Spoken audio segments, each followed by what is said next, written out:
Le petit salon de coiffure mixte est pulvérisé. La pièce principale aménagée dans un conteneur a été ballottée et retournée sur la route. L'arrière-boutique a été broyée. Le jeune chef d'entreprise est encore sidéré. Tout est parti, c'est ça exactement. Tout est parti et voilà ce qui me reste du salon. Le salon qui s'était retrouvé sur la route. Oui, qui était sur la route, c'est ça, qu'on a repris avec le tractopelle de mon père, qu'on a ramené ici.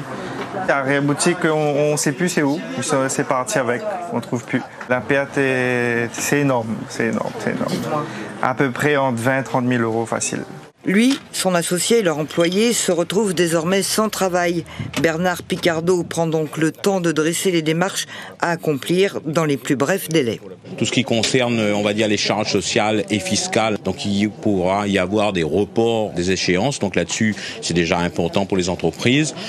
Sur les reports aussi d'échéances au niveau des crédits. Après, on a, chez nous, un dispositif d'aide pour les entreprises qui ont subi de tels dégâts. Donc là, on va lui faire remplir un dossier. Donc c'est un fonds de calamité qui est géré par le réseau des chambres de métiers, donc la chambre de métiers de La Réunion. Donc on va l'aider là-dessus. Il y a aussi le CPSTI, qui est la couverture sociale des indépendants. Dans les différentes entreprises dévastées, le président tente d'apporter soutien et réconfort. Exemple Davy, propriétaire d'une pizzeria et sinistré pour la seconde fois au Colosse. On a perdu notre stockage, toute la mise en place du week-end et de la semaine, parce qu'on avait fait les provisions pour la période des vacances. On n'a pas encore regardé, mais pour l'instant on a le courant qui saute. Je pense que tout le plafond a été gorgé d'eau parce que comme le toit s'est envolé. Un four comme ça coûte combien?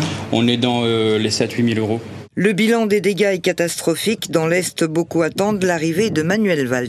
Faire en sorte que tous ces dispositifs que je viens de parler fonctionnent dans des bonnes conditions, particulièrement ceux qui sont concernés par les dispositifs d'État.